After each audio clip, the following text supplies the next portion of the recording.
The Constitution of India, Preamble. We, the people of India, having solemnly resolved to constitute India into a sovereign, socialist, secular, democratic republic and to secure to all its citizens justice, social, economic and political, liberty of thought, expression, belief, faith and worship, equality of status and of opportunity, and to promote among them all fraternity, assuring the dignity of the individual and the unity and integrity of the nation. In our Constituent Assembly, this 26th day of November 1949, do hereby adopt, enact and give to ourselves this Constitution.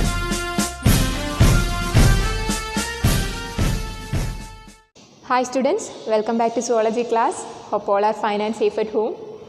We have studied about different kinds of biomicromolecules in the last class, isn't it? Today we are going to start with the biomacromolecules. That means today we are going to study about different kinds of biomacromolecules which are present inside our body. The first one is protein. Protein is a biomacromolecule which is abundant in our body, which can be seen abundantly inside the body.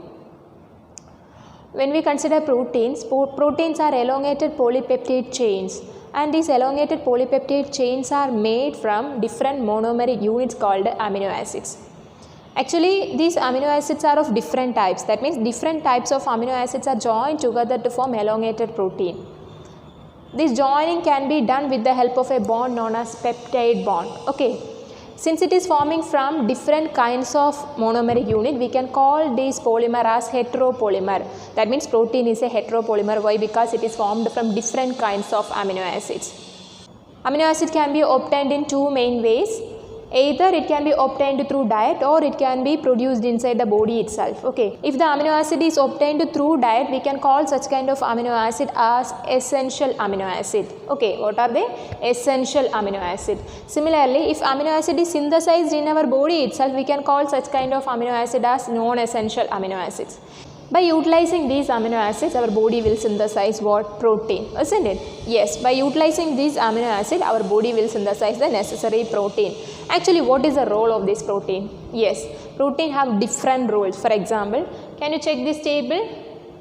Here you can see a table. In this table, some examples of proteins are given. Okay, I'll read it. Collagen, trypsin, insulin, antibody, receptor and GLUT4 are the different kinds of protein which can be seen inside our body. Actually, these compounds are protein. Now let's study what are the roles of these proteins. Okay, first one is collagen. Collagen can be seen in the epithelial cells. That means collagen can be seen as a ground substance in the epithelial cells. Epithelial cells il ground substance aayittu kaanunna vastuvaanu collagen ennu parayunnu. Okay, compound aanu collagen. Actually, it will provide a structural framework for the cell. Cell in oru structural support kodukka ennulladana aayude joli, collagen joli. So collagen is a protein. It will provide what? Structural framework for cell, isn't it? Next one is trypsin. Trypsin is an enzyme. All enzymes are proteinaceous in nature. They are basically proteins. All enzymes are proteins. So what is the role of this trypsin? So what is the role of this trypsin? Yes, it will help in the breakdown of protein. This trypsin will be there inside your intestine, where it will facilitate the breakdown of protein into its simpler components. Okay, that means here protein will work like an enzyme. Protein or enzyme inde pole work cheyum. Okay. Next one is insulin. Insulin is a hormone. Insulin is a hormone which facilitates the conversion of glucose into glycogen. That means excess glucose which is present in the blood can be converted into the form of glycogen, and this glycogen can be stored in liver. Okay, so that is another important function of the protein. Next one is antibody. Antibody are the proteins which are produced against infectious agents. So it will help the body to fight against that particular infectious agents. Some proteins will act as antibodies. That means it will destroy the pathogen which get inside the body. Okay. Next one is receptor. Some of the protein can act as receptors also. Chala proteins receptors act cheyanayittu പറ്റും. Okay, അതുവഴി പലതരത്തിലുള്ള sensation തിരിച്ചറിയാൻ സഹായിക്കുക എന്നുള്ളതാണ് ഈ പ്രോട്ടീൻസിൻ്റെ function. Okay, and last one is GLUT4. GLUT4 എന്ന് പറയുന്നത് സെല്ലിനുള്ളിലേക്കുള്ള ഗ്ലൂക്കോസിൻ്റെ ട്രാൻസ്പോർട്ടിനെ ഫെസിലിറ്റേറ്റ് ചെയ്യുന്ന ഒരു മോളിക്യൂളാണ് ഏതെന്ന് പറയുന്നത് GLUT4 എന്ന് പറയുന്നത്. അപ്പോൾ actually this GLUT4 is also a protein. So പ്രോട്ടീൻസിൻ്റെ ഫംഗ്ഷൻ പറയുമ്പോൾ ഒന്നോ രണ്ടോ സ്പെസിഫിക് ഫംഗ്ഷൻ പറയാൻ പറ്റുമോ? ഒരിക്കലുമില്ല. ഒരു വൈഡ് റേഞ്ച് ഓഫ് ഫംഗ്ഷൻസ് നമുക്ക് കാണാനായിട്ട് പറ്റും. നമ്മൾ നേരത്തെ സെക്കൻഡറി മെറ്റബോളിറ്റ്സ് പഠിച്ച പോലെ അല്ലേ? സെക്കൻഡറി മെറ്റബോളിറ്റ്സിൽ എന്താ ഒരുപാട് ഫംഗ്ഷൻ നമ്മൾ പഠിച്ചു അല്ലേ? അതുപോലെ തന്നെയാണ് പ്രോട്ടീനും. പ്രോട്ടീൻ നമ്മുടെ ബോഡിയിൽ പലതരത്തിലുള്ള പ്രോട്ടീൻ ഉണ്ടാക്കപ്പെടുന്നുണ്ട്. ഈ പ്രോട്ടീൻ്റെയൊക്കെ ഫംഗ്ഷൻ ഡിഫറെൻ്റ് ആയിരിക്കും. Okay, understood? ഈ പ്രോട്ടീനെയൊക്കെ കോഡ് ചെയ്യുന്ന ആരായിരിക്കും? ജീനായിരിക്കും. Okay, let's study about another biomacromolecule, polysaccharides. Polysaccharides are the elongated polymers of certain monomeric units called glucose. That means same kind of glucose molecule will join together to form a elongated polymer, and this elongated polymer is known as polysaccharide. Here the monomer of this polysaccharide is known as what?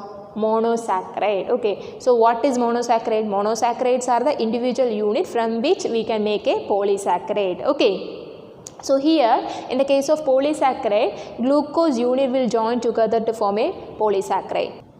That means same kind of monomers will join together to form a lengthy polymer of polysaccharide. Okay, polysaccharides are the polymer of monomeric units called glucose. Okay, that means these glucose units will join together to form a elongated lengthy polymer that is known as polysaccharide.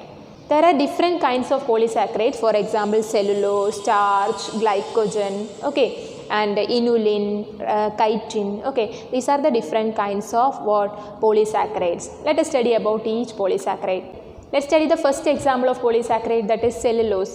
You might have known what is cellulose. Cellulose is a polymer of certain monomeric units called glucose. That means cellulose is the polymer of glucose molecule. Glucose molecules in the polymer neയാണ് നമ്മൾ എന്ത് പറയുക? cellulose എന്ന് പറയുക. Okay, we can see this cellulose in different materials. For example, in the plant cell wall we can see this cellulose. Besides this, we can see it in paper as well as cotton fiber, etc. Similarly, starch is another kind of polysaccharide which is formed by the combination of certain monomeric units called glucose. That means here starch is formed from the same kind of monomeric units called glucose. Where can we see this starch? In plant itself. Okay, plant തന്നെയാണ് നമ്മൾ starch കാണുന്നത്. Actually it is a storage form of energy in plants. പ്ലാന്റ്സിലെ energy storage ഫോമിനെയാണ് നമ്മൾ starch എന്ന് വിളിക്കുക. Okay, and the starch have a secondary helical സ്ട്രക്ചറാണ് നമ്മൾ കാണുന്നത്. സ്റ്റാർച്ചിന് എപ്പോഴും ഉള്ളത് എന്താ? സെക്കൻഡറി ഹെലിക്കൽ സ്ട്രക്ചറാണ്. And the secondary helical structure have a capacity to hold iodine molecule when it come in contact with the iodine. That means when starch molecule come in contact with the iodine molecule, this helical structure of the starch can hold iodine molecule in between the helix. So whenever we mix these two compounds together, we will get a blue colored solution due to the strong affinity. And I have already told you that starch is the storage house of energy in some plants, isn't it? Similarly, animals will also have this storage house, isn't it? This storage house which can be seen in the animal body is glycogen, or energy is stored in the form of glycogen inside the animal body. Okay, so glycogen is another kind of polysaccharide which is also formed by the combination of glucose molecule. We can see a small difference in the case of glycogen when compared to the other polysaccharides. This glycogen molecule can be seen as branched chains. Okay, each branched chain consists of a number of glucose monomers. Okay, and we can consider the right end as the reducing end of this glycogen molecule, and left end can be considered as the non-reducing end of this glycogen molecule.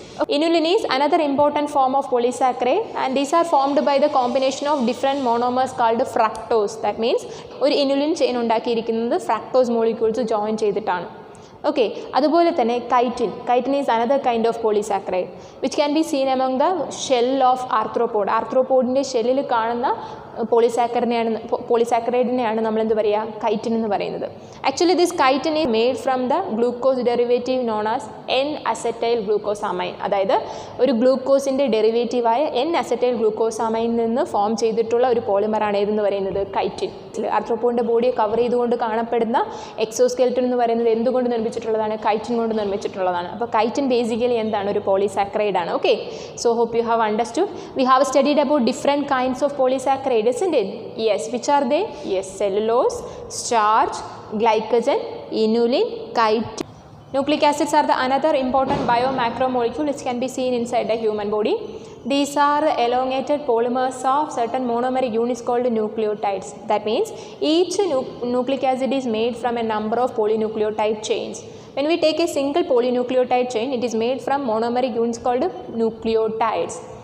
So when we consider a single nucleotide, it is made from 3 basic components known as heterocyclic ring compound, pentose sugar and phosphate group. Okay, heterocyclic ring compounds which can be seen inside the nucleic acids are nitrogen bases. How many kinds of nitrogen bases are there inside the human body? Yes, 4 different kinds. Animals with the DNA or genetic material may have 4 different kinds of nitrogen bases. They are adenine, guanine, thymine and cytosine. RNA genetic മെറ്റീരിയലുള്ള ഓർഗാനിസത്തിൽ തൈമിന് പകരം നമ്മൾ എന്താ കാണുക? യുറാസിലായിരിക്കും കാണുക. Beside this heterocyclic ring compound the nucleic acid is made from pentose sugar as well as phosphate group also. DNA genetic material ആയിട്ടുള്ള ഓർഗാനിസത്തിന് ഡിയോക്സി റൈബോ ഷുഗർ ആയിരിക്കും പെൻറ്റോസ് ഷുഗറിൻ്റെ സ്ഥാനത്തുണ്ടാവുക. അതേസമയം RNA ജനറ്റിക് മെറ്റീരിയൽ ആയിട്ടുള്ള ഓർഗാനിസത്തിന് റൈബോ ഷുഗർ ആയിരിക്കും ഇവിടെ പെൻറ്റോസ് ഷുഗറിൻ്റെ സ്ഥാനത്ത് വരുന്നത്. ഓക്കെ, നമ്മൾ അടുത്ത് ഒരു ഇമ്പോർട്ടൻറ്റ് കമ്പണൻറ്റ് ഏതാണെന്ന് പറഞ്ഞു ന്യൂക്ലിക് ആസിഡിലുള്ളത്. ഏതാത്? ഫോസ്ഫേറ്റ് ഗ്രൂപ്പ് അല്ലേ. ഫോസ്ഫേറ്റ് ഗ്രൂപ്പ് എന്തിൻ്റെ രൂപത്തിലാണ് കാണുന്നത്? ഫോസ്ഫോറിക് ആസിഡിൻ്റെ രൂപത്തിലായിരിക്കും കാണുന്നത്. Okay, hope you have understood about nucleic acid well. Now let's study about another biomacromolecule, proteins. Okay, as you know, proteins are the polymers of certain monomeric units called amino acids. In a typical protein, the amino acids are linked together with the help of peptide bond. We have already discussed while we are discussing about what amino acid, isn't it? And now let us study the structure of proteins. When we refer the structure of a molecule, at that time we can refer the structure in different ways in different field of science. Okay, that means the structure of a molecule can be referred in different ways in different branches of science. For example, in inorganic chemistry, the structure of a molecule or a structure of a compound can be represented in the form of molecular formulae. That means here the molecular formulae represent the structure of a compound, isn't it? Similarly, when we consider the organic chemistry, at that time the structure of a molecule refers to the two-dimensional view of that compound. Okay, that means the structure of a compound refers to the two-dimensional view of that compound. Or according to physics, the structure of a compound refers to the three-dimensional view of that compound. ആ compound 3-dimensional view ആണ് അതിൻ്റെ സ്ട്രക്ചറായിട്ട് consider ചെയ്യപ്പെടുന്നത് അല്ലേ. അതുപോലെ നമ്മൾ ബയോളജിയിലേക്ക് വന്നാൽ, from the biological point of view, when we refer the structure of a molecule, we will consider the different levels of organization of that molecule. Okay, അതായത് ബയോളജിയിലേക്ക് വരുമ്പോഴേക്കും ഒരു മോളിക്യൂൾ ഫോം ചെയ്യുന്നത് പല ലെവൽസിലൂടെ കടന്നാണ്. ഈ ലെവൽസിനെയാണ് അതിൻ്റെ സ്ട്രക്ചറായിട്ട് കൺസിഡർ ചെയ്യുന്നത്. അതായത് പല സ്ട്രക്ചേഴ്സ് നമുക്ക് കാണാനായിട്ട് പറ്റും. Okay, primary structure, secondary structure, tertiary structure, like that of structures will be there. Okay, അപ്പോൾ ഒരു പ്രോട്ടീൻ മോളിക്യൂളിൻ്റെ ഫോർമേഷൻ്റെ സമയത്ത് പല ലെവൽസിലൂടെയാണ് അത് ഫോം ചെയ്യപ്പെടുന്നത്, അല്ലെങ്കിൽ പല ലെവൽസിൽ നമുക്ക് പ്രോട്ടീൻ മോളിക്യൂൾസ് കാണാനായിട്ട് പറ്റും. അപ്പോൾ ഏതൊക്കെ ലെവൽസിലാണ് കാണുന്നത് എന്നുള്ളത് നമുക്കൊന്ന് നോക്കാം. Okay, first one is primary structure. That means some of the protein can be seen in the primary structures. What is meant by primary structure? In primary structure the amino acid can be arranged linearly. That means we can see amino acid in the form of a single line where peptide bonds are used to connect these amino acids together. Left end of this polypeptide chain can be considered as the first amino acid, and the right end of this polypeptide chain can be considered as the last amino acid. And the first amino acid can be represented by using a word that is known as N-terminal amino acid. What is that? N-terminal amino acid. Similarly, last amino acid can be represented by using a term known as C-terminal amino acids. So now you are familiar with the N-terminal as well as C-terminal amino acids, isn't it? N-terminal amino acids are the amino acid which can be seen towards the left side of this polypeptide chain, and C-terminal amino acids are the amino acid which can be seen towards the right side of the or right end of the polypeptide chain. Now let us study the secondary structure of the protein. Protein can be found in another form also. That means all proteins will not exist in the form of a single polypeptide chain or single linear chain. Instead of that, in some cases we can see some modification from that of the normal linear structure.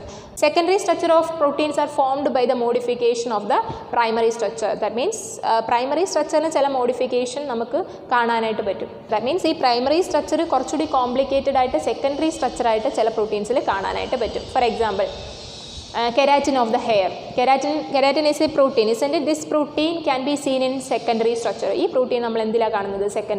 Secondary structureലാണ് കാണുന്നത്. Okay. So what is the peculiarity of the secondary structure? In secondary structure, the amino acid chain or the polypeptide chain can be seen in the form of helix. Polypeptide chain എന്തായിട്ട് കാണപ്പെടും? ഹെലിക്സിൻ്റെ രൂപത്തിൽ കാണപ്പെടും. If we can see polypeptide chain in the form of helix, we can call that structure as secondary structure. Okay. What is the reason behind the appearance of the secondary structure? Yes, this is mainly due to the formation of hydrogen bond between the amino acid. അതായത് amino ആസിഡിന് ഇടയ്ക്ക് hydrogen bond form ചെയ്യുന്നത് കാരണമാണ് ഇതിങ്ങനെ helical സ്ട്രക്ചറിൽ നമുക്ക് കാണാനായിട്ട് പറ്റുന്നത്. Here you can see the tertiary structure of protein molecule. This is the tertiary structure of the protein molecule. Here you can see the polypeptide chain, isn't it? The polypeptide chain is compactly arranged. വളരെ compact ആയിട്ടാണ് polypeptide chain എന്ത് ചെയ്തിരിക്കുന്നത്? Arrange ചെയ്തിരിക്കുന്നത്. In myoglobin molecule we can see tertiary structure. Myoglobin molecule നമ്മൾ എന്താ കാണുന്നത്? tertiary structure ആണ് കാണുന്നത്. Now let's study about the quaternary structure. Quaternary structure is another higher level of organization. This kind of structure we can see in the case of protein with more than one polypeptide chain. Means in this structure we can see polypeptide chains in the form of compact folds. That means the polypeptide chains are arranged in the form of compact folds, and later these compact folded subunits will join together to form what? A functional protein molecule. Here you can see this is the quaternary structure, isn't it? Here you can see 4 subunits, isn't it? 4 subunits can be seen in a single protein molecule. That means these 4 subunits are 4 polypeptide chains. നമ്മൾ ഈ ഒരു single പോളിപെപ്റ്റൈഡിനെ പുറത്തേക്ക് എടുത്തിട്ട് unwind ചെയ്ത് കഴിഞ്ഞ് കഴിഞ്ഞാൽ നമുക്കൊരു സാധാരണ ലീനിയർ മോളിക്യൂളാണ് കിട്ടുക. അതായത് ഒരു ലോങ് ആയിട്ടുള്ള പോളിപെപ്റ്റൈഡ് ചെയിൻ ഫോൾഡ് ചെയ്ത് കോമ്പാക്ട് ഫോൾഡായിട്ട് മാറി ഒരു സബ് യൂണിറ്റായി മാറിയിട്ടുണ്ട്. അതുപോലെ 4 പോളിപെപ്റ്റൈഡ് ചെയിൻ ഉണ്ടാവും. ഈ 4 പോളിപെപ്റ്റൈഡ് ചെയിൻ ഫോൾഡ് ചെയ്തിട്ട് 4 സബ് യൂണിറ്റ് ആയിട്ട് മാറും. ഈ 4 സബ് യൂണിറ്റും കൂടെ ജോയിൻ ചെയ്തിട്ട് ഒരു സിംഗിൾ ഫങ്ഷണൽ സ്ട്രക്ചറായിട്ട് നമുക്ക് കാണാനായിട്ട് പറ്റും. അപ്പോൾ ഇത്തരത്തിൽ അറേഞ്ച്മെൻറ്റ് കാണുകയാണെങ്കിൽ ഈ അറേഞ്ച്മെൻറ്റിനെ നമ്മൾ എന്ത് പറയുക? ക്വാട്ടർണറി സ്ട്രക്ചർ എന്ന് പറയുക. Some proteins can be seen in the quaternary structure also. ചില പ്രോട്ടീൻസ് ക്വാട്ടർണറി സ്ട്രക്ചറിൽ നമുക്ക് കാണാനായിട്ട് പറ്റും. For example haemoglobin. Hemoglobin is a protein molecule which is responsible for transportation of oxygen, isn't it? Oxygen as well as carbon dioxide. This hemoglobin is basically a protein which can be found inside the RBC. When we consider the hemoglobin molecule, it consists of 2 alpha chains as well as 2 beta chains. That means it consists of 4 polypeptide chains.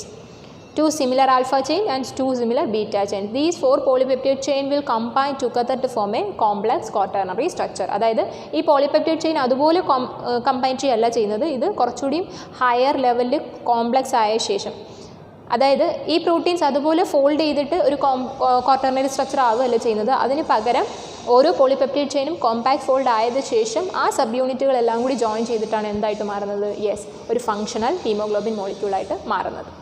We have studied about different kinds of biomacromolecules, isn't it? And when we consider these biomacromolecules, these are the polymers of certain monomeric units, isn't it, children? These monomeric units should be linked together, isn't it? There should be a bond between these monomeric units. So now we are going to study about the bonds which can be seen in between the monomeric units of different biomacromolecules. Okay, അതായത് പല ബയോമാക്രോമോളിക്യൂൾസിൽ കാണപ്പെടുന്ന monomeric യൂണിറ്റ്സുകൾ തമ്മിലുള്ള bonds ഏതാണെന്നാണ് ഇനി നമ്മൾ പഠിക്കാൻ പോകുന്നത്. Okay, let's start with protein. Proteins are polypeptide chain, isn't it? Proteins are polypeptide chains, isn't it? These are polypeptide chains made from monomeric units called amino acids. Here in protein, the monomeric units amino acids are linked together with the help of peptide bond. What is the peculiarity of the peptide bond and where it will form? Actually, this peptide bond can be seen in between the carboxylic group of one amino acid and with the amino group of another amino acid. I'll tell you once more.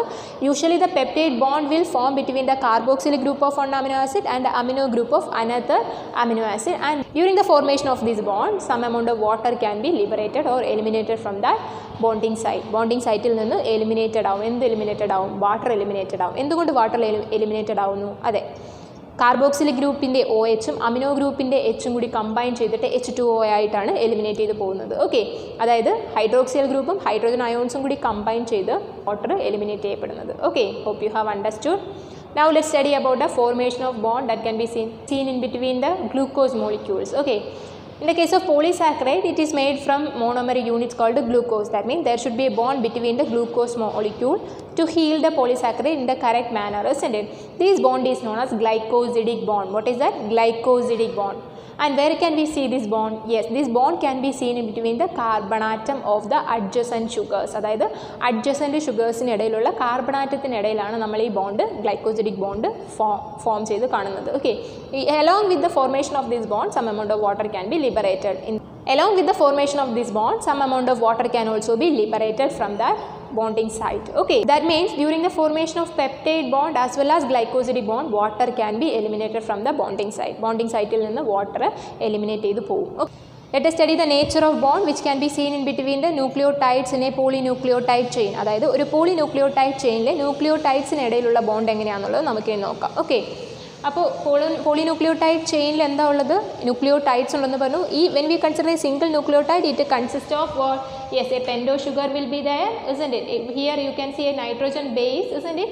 And besides this, a phosphate group will also be there. Okay, here you can see a polynucleotide chain, isn't it, children? This is a typical polynucleotide chain. When you observe this polynucleotide chain, you will understand one thing, that here these are the individual nucleosides which are formed by the combination of nitrogen base with the pendo sugar. That means here you can see an association with the, here you can see association of nitrogen base with the pendo sugar, isn't it? This structure is known as a nucleoside, and like this many nucleosides will be there in a what? Yes, in a polynucleotide chain, and these nucleosides are connected with the help of a phosphate group. Did you see this phosphate group? Yes, actually this phosphate group or the bond which is formed in between this phosphate group and the hydroxyl group of the pendo sugar is responsible for the polymerization reaction of this polynucleotide chain. Okay, this bond is known as what? Ester bond. I'll tell you once more. Here the ester bond which is formed in between the phosphate group and the hydroxyl group of the pendo sugar is responsible for the polymerization reaction, or which will help in the polymerization. This bond is known as what? Ester bond. This bond is known as ester bond. Actually this ester bond is responsible for the polymerization of this polynucleotide chain. അതായത് ഈ പെൻഡോ ഷുഗറിൻ്റെ ഭാഗമായിട്ടുള്ള ഹൈഡ്രോക്സിയൽ ഗ്രൂപ്പിനും phosphate ഗ്രൂപ്പിനും ഇടയിലുള്ള ബോണ്ടിനെയാണ് നമ്മൾ ester bond എന്ന് പറയുന്നത്. ഈ ester ബോണ്ടാണ് ശരിക്കും ഈ അഡിഷന് സഹായിക്കുന്നത്, അതായത് പോളിമറൈസേഷൻ റിയാക്ഷന് സഹായിക്കുന്നത്. ഇത് ഒരു സൈഡിലുള്ള എസ്റ്റർ ബോണ്ടാണ്. Similarly DNA may contain 2 polynucleotide chain in it, isn't it? Similarly, another ester bond can be seen in the just opposite side. So we can call this bond as diester bond. What is that? Diester bond. Due to the involvement of phosphate group in this bond, we can call this bond as phosphodiester bond. What is the bond? Phosphodiester bond. ഇവിടെ polynucleotide ചെയിൻ്റെ ഒരു സൈഡിൽ form ചെയ്യുന്ന ബോണ്ടിനെ ester bond എന്ന് പറയും. ഇത് രണ്ട് സൈഡിലും form ചെയ്യുന്നതുകൊണ്ട് ഇതിനെ ഡയസ്റ്റർ ബോണ്ട് എന്ന് പറയുന്നു. ഓക്കെ, അതായത് ഒരു പോളിന്യൂക്ലിയോടൈഡിൽ ഒരു DNA രണ്ട് സൈഡിലും ബോണ്ട് ഫോം ചെയ്യുന്നുണ്ട്. അതുകൊണ്ട് തന്നെ ഈ ബോണ്ടിനെ നമ്മൾ ഡയസ്റ്റർ ബോണ്ട് എന്ന് പറയുന്നു. ഫോസ്ഫേറ്റ് ഗ്രൂപ്പുമായിട്ട് ലിങ്ക് ചെയ്തിട്ടാണ് ബോണ്ട് ഫോം ചെയ്യുന്നത് എന്നതുകൊണ്ട് നമ്മളിതിനെ ഫോസ്ഫോഡയസ്റ്റർ ബോണ്ട് എന്ന് പറയുന്നു. So which is the bond that is used for the polymerization of the nucleotides in a polynucleotide chain? Yes, phosphodiester bond is responsible. Our genetic material DNA can be found in different form. One of the important form of DNA is B form. Actually the salient features of this B form is explained by two scientists, Watson as well as Crick. The salient features of the B form of DNA was proposed by Watson and Crick in 1953. Now let us study the salient features of the B form of DNA, or we can call this DNA form as Watson and Crick model of DNA. Okay, this B form of DNA is otherwise known as Watson and Crick model of DNA. Okay, now let's study the main features of the Watson and Crick model of DNA. Okay, according to Watson and Crick, each DNA is composed of 2 polynucleotide chain. Here you can see, isn't it? This is the genetic material DNA. Here you can see 2 polynucleotide chain in this DNA, isn't it? What is the peculiarity of this 2 polynucleotide chain? Yes, it is moving in anti-parallel direction. That means one is in the 5'3" direction and the other is in the 3'5' direction. That means these 2 chains are moving in anti-parallel polarity. That is another important feature of the Watson and Crick model of DNA. Besides this, they were saying that the backbone, that means this polynucleotide chain can be considered as the backbone of the DNA. In the structure of DNA, this chain can be considered as the backbone of the DNA. Actually this backbone is made from sugar as well as phosphate. Here you can see, isn't it? This is pendo sugar and this is the phosphate. അതുകൊണ്ട് തന്നെ നമുക്ക് പറയാം the backbone of the DNA is made with sugar as well as phosphate. So this DNA backbone is known as sugar phosphate backbone. ഈ DNA backboneനെയാണ് നമ്മൾ എന്ത് പറയുക, sugar phosphate backbone എന്ന് പറയുക. According to the Watson and Crick model of DNA, there will be certain projections from the sugar phosphate backbone of the DNA. These projections are known as what? Nitrogen bases. Actually these projections are arranged in a perpendicular manner in the sugar phosphate backbone. There are 4 kinds of nitrogen bases: adenine, guanine, thymine and cytosine. In a DNA, adenine can pair with thymine with 2 hydrogen bond and guanine can pair with cytosine with 3 hydrogen bond. Okay, അതായത് adenine എപ്പോഴും തൈമിനുമായിട്ട് pair ചെയ്യുന്നത് 2 hydrogen ബോണ്ടിലൂടെയും guanine സൈറ്റോസിനുമായിട്ട് pair ചെയ്യുന്നത് 3 hydrogen ബോണ്ടിലൂടെയും ആയിരിക്കും. That is another important peculiarity of double helical model of DNA. This Watson and Crick model of DNA is otherwise known as double helical model of DNA. So keep it in your mind. Okay, നമ്മളിപ്പോൾ പറയുന്നത് എന്തിൻ്റെ postulates ആണ്? Double helical model of DNAയുടെ postulates ആണ്. Okay, the DNA will make a complete turn at every 34 angstrom. That means DNA ഓരോ 34 angstrom length കഴിയുമ്പോഴും ഒരു complete turn ഉണ്ടാക്കും. അതായത് ഇത് മുതൽ ഇവിടം വരെയുള്ള ലെങ്ത് എത്രയാണ്? 34 angstrom ആണ്. Okay, 34 angstrom. And we can see 10 base pairs in each turn. ഓരോ ടേണിൽ നമുക്ക് എത്ര ബേസ് പെയർസ് വീതം കാണാൻ പറ്റും? 10 ബേസ് പെയർസ് വീതം കാണാനായിട്ട് പറ്റും. Okay, and the distance between the adjacent base pairs will be 3.4 angstrom. I'll tell you once more. The DNA will make a complete turn at every 34 angstrom. That means the length between the adjacent turn is what? Yes, 34 angstrom. And each turn may contain 10 base pairs in it.